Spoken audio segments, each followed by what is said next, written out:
trusted news source, ABC6 News at Noon. Good afternoon, everyone, and thank you for joining us. I'm Doreen Scanlon. We begin with breaking news in Massachusetts. Just as we come on the air, police in Hingham are on the scene at the Apple store in the Derby Street shops. We don't know much right now, just that a car crashed through the front of the store. You can see there the large hole in the glass right in the front. The Hanover Fire Department reports that multiple people were injured and trapped in this crash, requiring a technical rescue. We will continue to monitor these developing details and bring you the latest starting on ABC6 News, first at 4. And now our other top story here at noon. What a mess. The first weekday morning of the new lane split on 195 West turned into a commuting nightmare. A crash with only minor injuries set things back for miles. ABC6 News reporter Yanni Tregellis is live in Providence right over the Washington Bridge. He has more on this morning's messy commute. Yanni? Yeah, Doreen, messy is a perfect way to put this. I want to step off and give you a look at this new split that was just put in on Friday. You can see over where the traffic cones is. That is where the highway splits into two. Now, at about 6 o'clock this morning, a pickup truck driving on the right side of that split, trying to cross over to the left side at the last second, rolling over after hitting one of those barriers. Traffic pattern changes on Interstate 195, impacting commuters across the state Monday morning after an accident in Providence resulting in traffic spanning for miles all the way to the Massachusetts border. I'm about to drive it. I'm just going to pray that I can get through this safely. These delays coming on the first morning workday commute since a new lane split was implemented Friday night on 195 West. The accident after a pickup truck veered across the highway at about 6 a.m., trying to switch into the left lane. State police tell ABC6 the truck struck the newly implemented barrier and rolled over. In response to this confusion from drivers, RIDOT telling ABC6, we advise motorists to stay in their lanes approaching the split and not slow down or suddenly change lanes. All lanes go through toward I-95. According to RIDOT, the lane split by the Washington Bridge created a work zone in the middle of the bridge for rehabilitation. This morning's crash causing a major backup and lasting several hours, leaving some drivers sitting in traffic worried about what the next year could look like as RIDOT gets underway with its latest project. I hope that something comes better of this traffic pattern because winter is soon approaching. And that driver from the accident in the pickup truck, the only person injured in that crash, she was transported to Rhode Island Hospital to be treated for minor injuries. And just a few minutes ago, RIDOT announcing that this right lane over here behind me will be closed for a short time as crews continue to work on that, alerting drivers that they will not be able to take the Gano Street exit, instead to go towards South Main Street, and is expected to be open early on this afternoon. We're live in Providence. Yanni Tregellis, ABC6 News. All right, Yanni, thank you. So many people stuck in that this morning. We turn to the weather now as we take a live look outside with our Skycam. It is a perfectly sunny day, but it's still chilly out there, Kelly. That's not warming us up all that much. Yeah, this time of year, it's not terribly strong, but it sure is pretty. But yeah, you're absolutely right. Temperatures have been struggling this morning. We're up to 36 degrees right now. We also have a wind that is building in. It's out of the west-southwest right now, sustained at 14 miles per hour. What that is doing is making it feel colder. So it feels like the 20s outside, even though the actual air temperature is in the 30s. In fact, that's what we're finding across southern New England. In Worcester, it feels like 20. In Providence, again, it feels like 27. In New Bedford, 28. We're matching that at Newport and Wakefield, Westerly, and even out to Block Island. So cooler temperatures, cooler feel-like temperatures will be with us as we go through the afternoon. It's not until overnight tonight we'll see those winds relax. So if you have evening plans, know that the wind chill will be in play during those hours as well. But at least we don't have to worry about any precipitation. We're looking at clear skies as we go into the evening. But temperatures, again, will be on the cool side in the 30s. It looks like we may be doing a little bit of a warm-up, and just in time for Thanksgiving. I'll have more on that coming up in just a couple minutes. Doreen? All right, Kelly, thank you. And new at noon today, a Providence strip club remains temporarily closed after a deadly stabbing in the parking lot. Police say a fight broke out between two groups outside the Cadillac Lounge early Saturday morning. During that fight, a 26-year-old man from Fall River was confronted and stabbed. The suspects were seen on surveillance fleeing the scene in two separate cars. The Board of Licenses says a meeting is set for Wednesday to discuss the incident. This is the 7th homicide in the capital city this year. Now, Providence police provided an update on the investigation this morning and did identify the victim as 26-year-old Stephen Calise of Fall River. Police say he left behind a 4-year-old girl. Major David LePayton said that fight again broke out between two groups outside the lounge, and that is what led up to this stabbing. Well, Bristol Community College's Fall River campus is closed today because of a water main break. All other locations are open as usual. There was no obvious external trouble on campus this morning, just signs notifying students and faculty of the closure. The college is expected to provide an update on whether it will open tomorrow on its website soon. And some viewer video of this new at noon today of a car fire. It happened last night. You may have seen it if you were traveling along 195 West, right near the 95 North and South split last night. The viewer who sent us the video says this happened just before 5 o'clock. The crash blocked all travel lanes near the Point Street exit in Providence. And we're also getting an update on that Martha's Vineyard bank robbery last week. The Martha's Vineyard Times reports that the one suspect in custody was arraigned this morning. Miguel Jones is charged as an accessory after the fact. Police are looking for 3 total suspects in this armed robbery from the Rockland Trust in Vineyard Haven. Jones' bail was set at $300,000. And checking today's headlines, a top NBA trainer arraigned in Rhode Island this morning. Robert McClanahan of Warwick arrested over the weekend in East Greenwich. He's now facing serious sexual assault charges. ABC6 News reporter Natalie Norrie is live in the newsroom with new details we learned in court today. Natalie? Doreen, a well-established NBA trainer who's being charged with the rape of someone in the downtown Boston area, faced a judge in Rhode Island this morning before being brought to Boston. Rob McClanahan from Warwick was arrested in East Greenwich this weekend. Boston police say McClanahan is accused of raping someone in the downtown Boston area. The investigation into McClanahan was led by the Boston Police Sexual Assault Unit, the BPD Fugitive Unit, and Warwick Police Department. At this time, McClanahan is being held until the Boston police extradite him, where he will continue his case in the Boston court system. According to McClanahan's website, the NBA trainer has worked with athletes like Steph Curry, LeBron James, and Kevin Durant. And following these allegations, Boston police are warning people around the downtown area of the potential dangers of being drugged. For now, reporting in the newsroom, Natalie Norrie, ABC6 News. All right, Natalie, thank you. And a vigil will be held tonight after a Brandeis University student was killed and 27 others were injured in a shuttle bus crash over the weekend.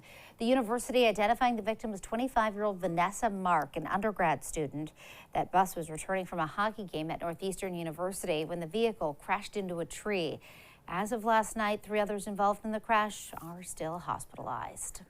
Still to come here on the news at noon, a hate crime investigation underway in Colorado, a deadly mass shooting at an LGBTQ nightclub on a Transgender Day of Remembrance.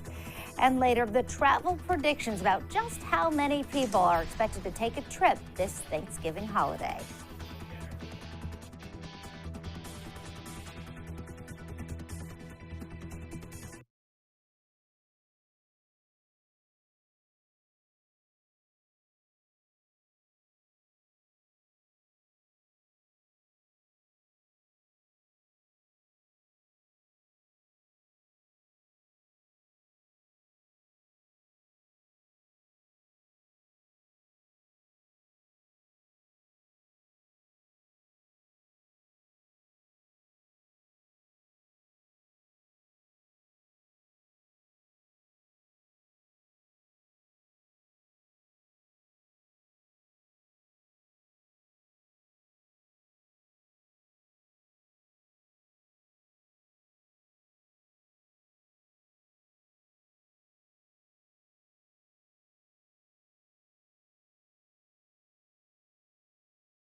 We turn now to another deadly mass shooting in America, this time at an LGBTQ club in Colorado Springs. 5 people were killed, 25 wounded. The suspect is in custody, taken down by people inside the club. ABC's Rena Roy has the latest. Another community in America grieving another mass shooting. Battalion 2, Battalion 4, reports of 10 people shot. Let's make this a mass casualty. Law enforcement now investigating the massacre at this LGBTQ club in Colorado Springs as a hate crime. 5 people shot dead, more than 24 injured, including Mark Slaw's younger sister and brother. His sister in critical condition at the hospital. There's a lot of trauma that she's taken. It's a nightmare come true. Authorities say 911 calls started coming in at 11:56 from Club Q on Saturday night. I was bartending, making drinks, and then I heard like a pop, pop, pop. Once I looked up and I saw the shadow of a grown man wielding a rifle. By midnight, the first officer arriving at the scene, and by 12:02 a.m., 5 minutes after the first call, the suspect in custody. According to police, witnesses say 2 heroic clubgoers charged the shooter. They absolutely risked their lives. Police say the suspect, 22-year-old Anderson Lee Aldrich, was armed with an assault rifle,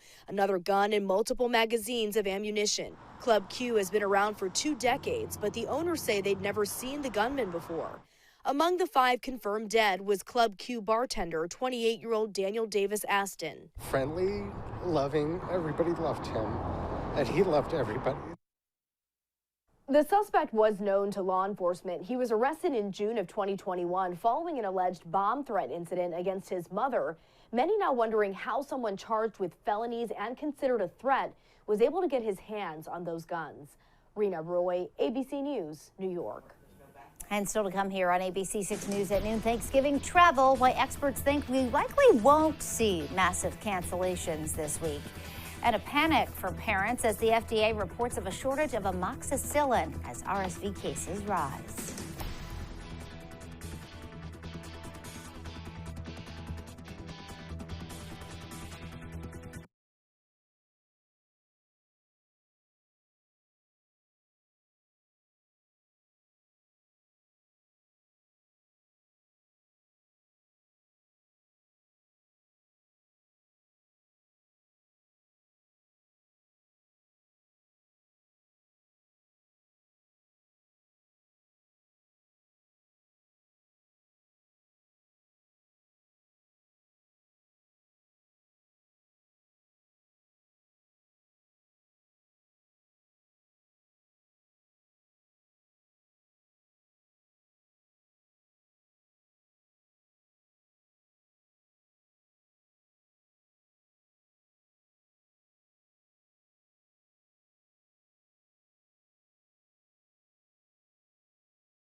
Well, Thanksgiving travel is already underway. AAA predicting 54.6 million people will travel 50 miles or more this Thanksgiving holiday. The Auto Club said that represents 98% of pre-pandemic volumes. If you're traveling by air, the TSA at Logan Airport in Boston expects to screen about 65,000 passengers a day. And although delays do happen, experts say don't be too concerned about those cancellations and disruptions. I'm cautiously optimistic that air travel operations have improved and that we're not going to see the same meltdowns that we saw earlier this year.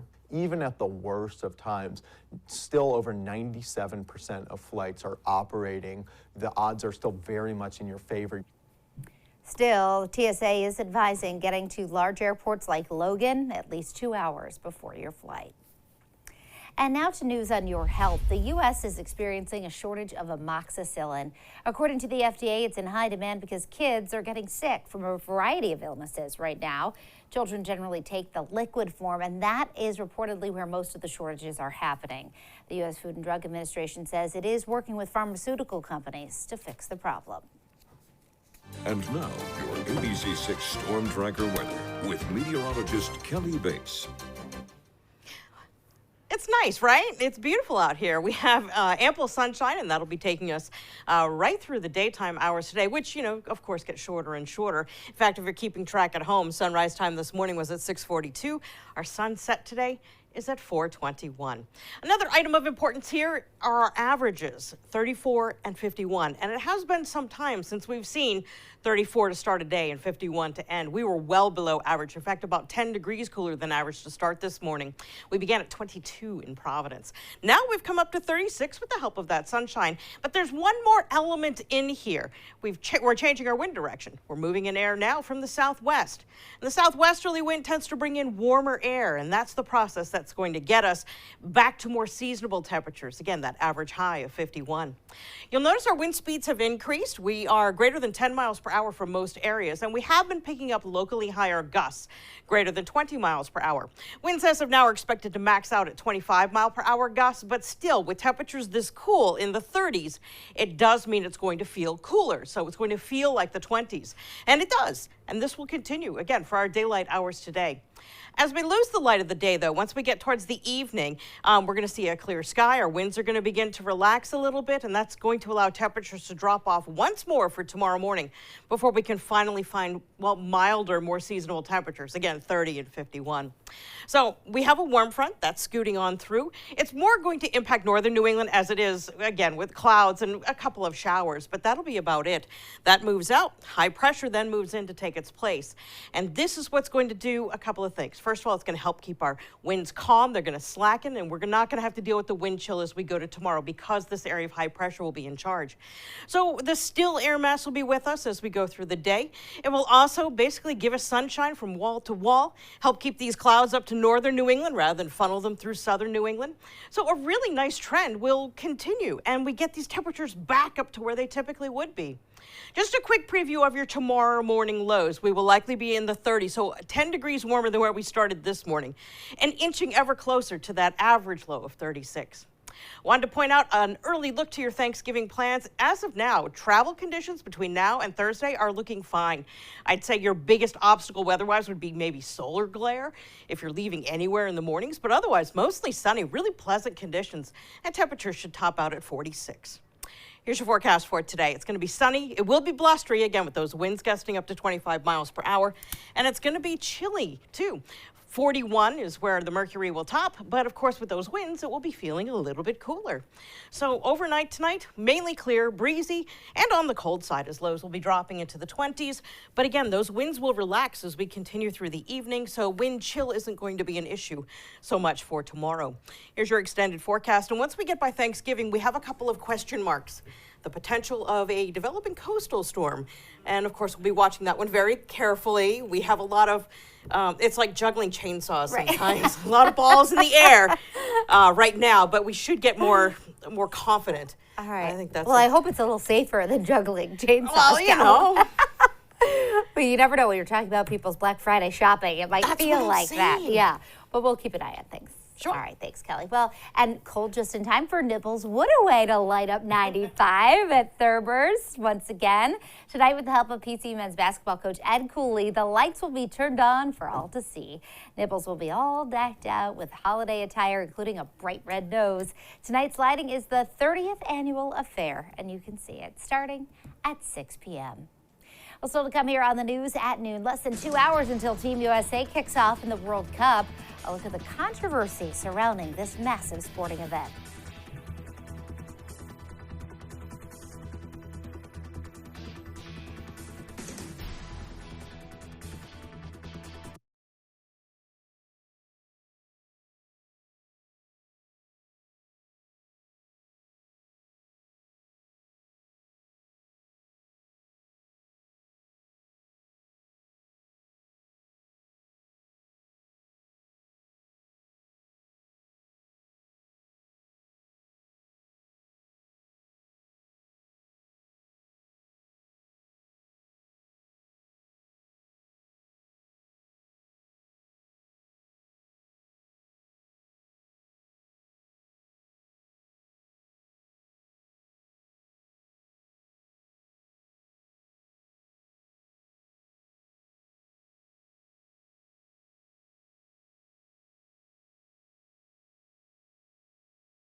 Now to the World Cup, and Team USA takes the field this afternoon for its opening match after host nation Qatar lost in Sunday's tournament opener.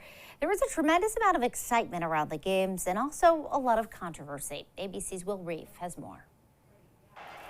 This morning, World Cup fever.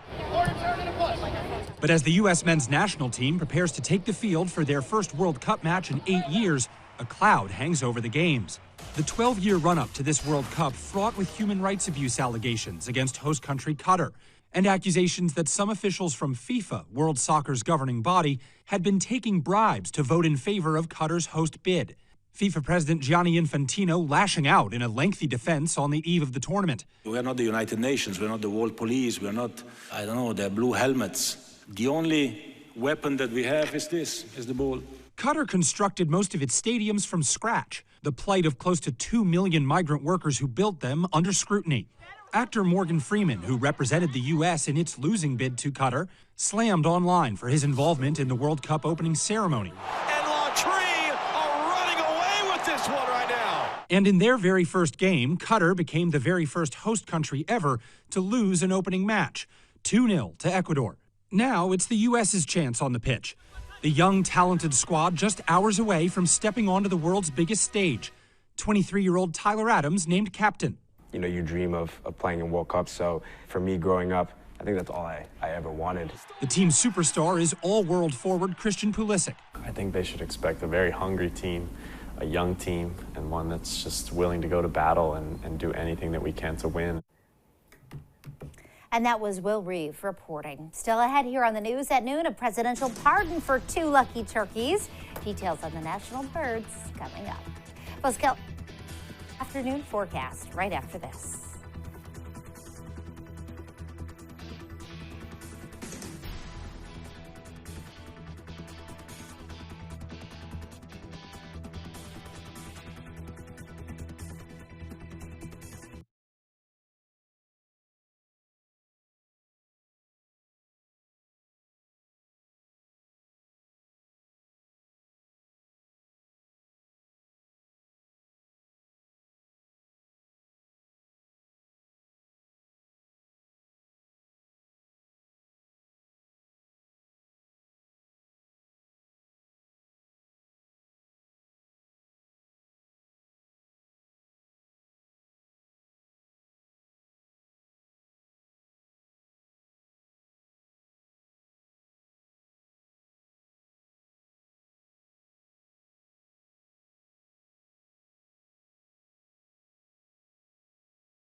Well, 2 turkeys are feeling extra grateful this Thanksgiving, pardoned by the president just a short time ago. The holiday tradition sparing chocolate and Chip, their names this year, from a worse fate. The pair arrived in D.C. over the weekend from a farm in North Carolina. There they are. After the pardon, the turkeys are going to head back to NC State. They'll live out their days in a turkey house there. Those are some, I like the one that wandered behind the president. They're lucky turkeys. They're over 40 pounds each. Wow. And you know, turkeys are expensive this year, so they're pretty lucky they're getting spared. Wow, and they have their own house. They do. They'll get to live out their days in retirement. Who knew? Doesn't that sound lovely? It does. It does. Mm-hmm. We should live in a turkey house. That's right. How lucky are they, though? Yeah, totally. Getting spared by the president. And they get a day trip to D.C. Right, exactly. Who wouldn't love that? Right. We have the sunshine. Temperatures are cooler than average by about 10. Our average high is 51. Today we're going to top out at 41, but it is going to be blustery through the afternoon and early evening. As a result, the wind chill is going to make it feel even colder. As we look ahead, we're going to warm up, and it's going to become closer to what we typically would see for us temperature-wise, and that would be highs or like closer to 50, and we'll definitely be there by Wednesday. Thanksgiving right now looking mostly sunny with a high of 46. But once we get to Friday and to Saturday, it's a situation you want to keep tabs on if you're going to be traveling either of those days, because we could see rain, if not maybe something frozen. All right, we'll keep an eye on it. Thanks, Kelly. The news continues first at 4. Have a great day, everybody.